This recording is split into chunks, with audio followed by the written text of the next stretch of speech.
কেমন আছেন সবাই? আমি অনন্যা। অনন্যার ব্লগসের আরও একটি ঝাঁ চকচকে নতুন ব্লগে আপনাদের সকলকে জানাই অনেক অনেক অনেক স্বাগত। আশা করছি আপনারা সকলে খুব ভালো আছেন, সুস্থ আছেন, সাবধানে আছেন, নিরাপদে আছেন।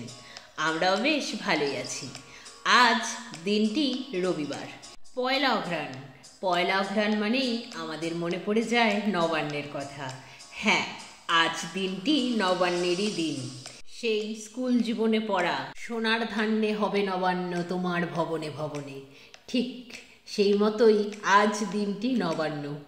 যদিও আমার ঠাম্মি এই পয়লা অঘ্রাণ নবান্ন সেলিব্রেট করতেন না, উনি করতেন নবান্নর দিন দেখে। কিন্তু মা বলেন, আমি তোর ঠাম্মির মতো অত দিন দেখতে পারবো না বাপু, আমি এই পয়লা অঘ্রাণই করে নেব। আজকের দিনে করলে কোনো দিন দেখার প্রয়োজন পড়ে না। তো সেই মতোই আজ আমাদেরও নবান্ন। আজকের ব্লগটি আপনাদেরকে সাথে নিয়ে ঠিক সকাল 8টা থেকেই আমি শুরু করলাম। যথারীতি সকালে ঘুম থেকে উঠে ব্রাশ করে ফ্রেশ হয়ে মায়ের সাথে সাথে টুকটুক করে বাসি কাজগুলো কমপ্লিট করলাম। তারপর চা আর বিস্কিট আমি খেয়ে নিয়েছি, কিন্তু মা খেলো শুধু চা, কারণ মা নবান্নর পুজোটা করবে।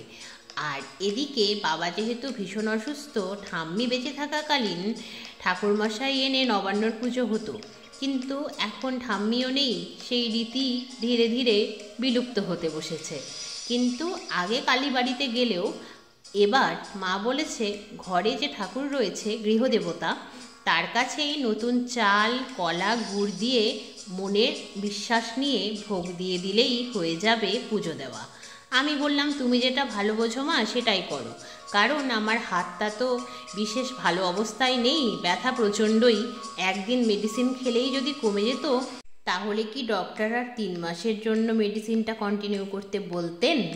তো যাই হোক, ব্যথা সেভাবে দেখতে গেলে কমেনি, তাই মা বলছে কালীবাড়িতে অতগুলো ফল প্রসাদ চাল কলা গুড় তুই বয়ে নিয়ে যেতে পারবি না, তার চেয়ে এই ভালো ঘরের ঠাকুরকেই নিবেদন করে দিই। আমি বললাম তাই হোক। তো সেই মতোই যথারীতি বেড গোছানো সেরে এক এক করে ঘরের সব আসবাবপত্রগুলো ক্লিন করে নিলাম। তারপর পাশের বাড়ি থেকে একটা কলার মাছ পাতা কেটে আনলাম, যদিও পাশের বাড়ির কাকিমণির অনুমতি নিয়েই। তো তারপরে স্নান সেরে এলাম। মা তো স্নান সেরে ঠাকুর ঘরে এসে পুজোর জোগাড় করতে শুরু করলো, আর আমি টুকটুক করে আলপনা দিতে শুরু করলাম। যদিও আজকে আলপনা দিয়ে আমি নিজেই স্যাটিসফাইড হতে পারলাম না, কারণ এতটাই হাত যন্ত্রণা করছে, তার মধ্যে হাতে বেল্টটা বাঁধার জন্য কেমন যেন আটকে আটকে যাচ্ছে। সেই জন্যই আলপনা দিয়ে স্যাটিসফাইড হলাম না, কিন্তু তবুও দিয়েই দিলাম যেরকম পারলাম। কি আর করব বলুন, যেমন পরিস্থিতি সেইভাবে অ্যাডজাস্ট করছি সব কিছুকেই। তো তারপর মা আজকে ফল প্রসাদের সাথে সাথে নতুন চাল কলা গুড় দিয়ে ঠাকুরকে ভোগ দিল। পুজো সারা হলো, আমি ছাদে গিয়ে পূর্বপুরুষদের নামে প্রসাদ দিয়ে এলাম, আর মা নিচের তুলসী তলায় পূর্বপুরুষদের নামে প্রসাদ দিল। তারপর যথারীতি কলা পাতায় প্রসাদ বেড়ে খাওয়ার পালা। প্রসাদ খেয়ে মা সকালেই তৈরি করেছিল পায়েস। মা বলছে নতুন গুড়ের পায়েস খেতে হবে তো। আমি বললাম তবে কলা পাতাতেই দাও। কলা পাতায় খাওয়ার একটা আলাদাই মজা আছে।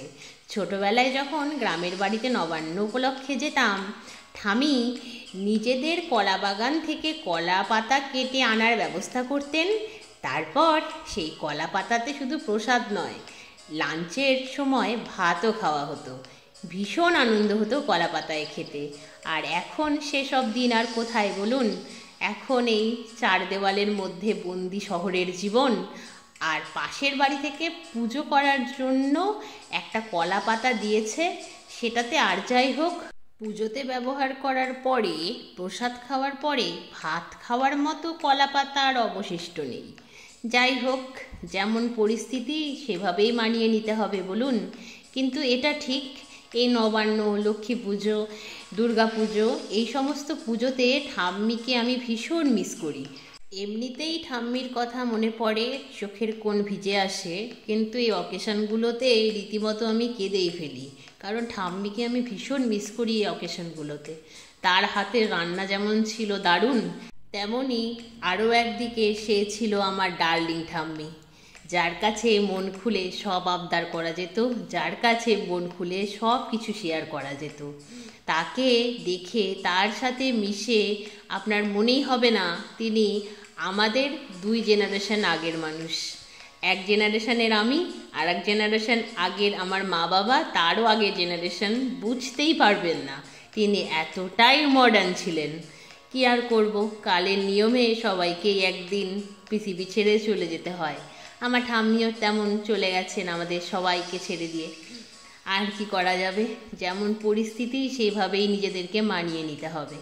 যথারীতি নবান্নর রান্না বান্না শুরু হয়ে গিয়েছে, যদিও নিয়ম অনুসারে নবান্নর দিন 3টের পরে রান্না শুরু করে লাঞ্চ না করে ডিরেক্টলি সন্ধ্যের পরে ডিনার করতে হয়, এই 7টা সাড়ে 7টা নাগাদ।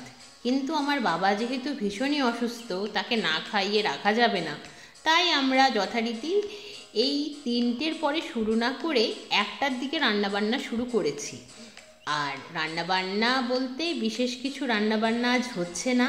ঠাম্মি তো বেশ মনে পড়ে 9 রকম রান্না করতেন, সেটি তো আর সম্ভব নয়, তাই আমরা মোটামুটি যে কয় রকম পারছি সেই কয় রকমই করছি। সেই পালং শাক কিনে এনেছিলাম মণিমেলা বাজারটি থেকে, সেটি তো গতকালই শান্তনা দিদি সমস্ত সবজির সাথে বেছে কেটে রেখেছে। তো সেই পালং শাকের ঘন্ট হলো বেগুন আর বড়ি দিয়ে, এদিকে মিষ্টি কুমড়ো আলু পটলের একটা সবজি হলো, মিশালি সবজি, আর আলু ফুলকপি দিয়ে মাছের ঝোল। ভাবতে পারেন এই নবান্নর দিনেও উচ্ছে বেগুন ভাজার হাত থেকে আমাদের মুক্তি নেই। তার সাথে হলো চালের গুঁড়ো মাখিয়ে মচমচে বেগুন ভাজা। আর আমাদের যে রিচুয়ালসটি রয়েছে সেটি হলো নতুন চালের ভাত করে তার ফ্যান বা মাঠ যাই বলুন সেটিকে ছেঁকে না ফেলে সেটিকে ভাতের মধ্যেই কিছুক্ষণ রাখলেই সেটি তো বসে যায় ভাতের সাথেই। তো সেটির মধ্যে একটি পাকা কলা, চিনি আর ঘি দিয়ে মেখে সেটি প্রথম পাতে খেতে হয়, এই নিয়মটি রয়েছে। আর তার সাথে যা রান্নাবান্না হয় সেটি তারপরে খেতে হয়।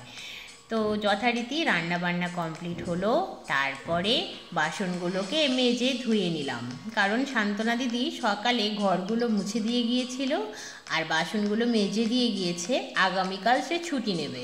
তো সেই জন্যেই ভাবলাম টাটকা টাটকা বাসন মেজে ফেললে খাটনি এখন আমাদেরই কম হবে, সেই মতো মেজে ফেললাম। তারপর আমাদের লাঞ্চ করতে করতে বিকেল 4টে মতো হয়েছিল। বাবাকে 2:30টার মধ্যে লাঞ্চ সার্ভ করেছিলাম, কারণ বাবার শরীর তো ভালো নয়। তবুও নিয়ম রক্ষার্থে দুপুরটা একটু গড়িয়ে গিয়েছিল, ভালোই হলো বলুন। লাঞ্চ সেরে যথারীতি গ্যাস রান্নাঘর ক্লিন করে শুকনো জামা কাপড়গুলো ছাদ থেকে তুলে ভাঁজ করে নিয়ে রেডি হয়ে নিলাম। তারপর বেরিয়ে পড়লাম মামা বাড়ির উদ্দেশ্যে। মামাদের আজকে যাওয়ার কথা থাকলেও আজ যেহেতু ট্রেনের টিকিট ওয়েটিংয়ে ছিল, তো সেই জন্যই রিস্ক না নিয়ে মামারা আগামীকাল ভোরের ট্রেনে কলকাতা চলে যাচ্ছে। আর তারপরের দিন বলতে মঙ্গলবারে দুরন্ত এক্সপ্রেস ধরে ব্যাঙ্গালোরে। সেই জন্যই মামার সাথে দেখা করতে গিয়েছিলাম। বেশ কিছুটা গল্প গুজব ইনফরমেটিভ আলোচনা হলো। তারপর সান্ধ্যকালীন চা পর্ব তো মামা বাড়িতেই সারা হয়ে গেল, মামি করে দিল গরম গরম চা। তো চা পর্ব সেরে আরও কিছুটা গল্প গুজব করে তারপর বাড়ি ফিরে এলাম। তাহলে আজকের মতো এই পর্যন্তই, আবার দেখা হবে আপনাদের সাথে অন্য একটি নতুন ব্লগে। ততক্ষণ আপনারা সবাই খুব ভালো থাকবেন। আজকের ব্লগটি কেমন লাগলো অবশ্যই জানাবেন, ভালো লাগলে একটি লাইক করে দেবেন। আজকের মতো তবে আসি, গুড নাইট, বাই বাই।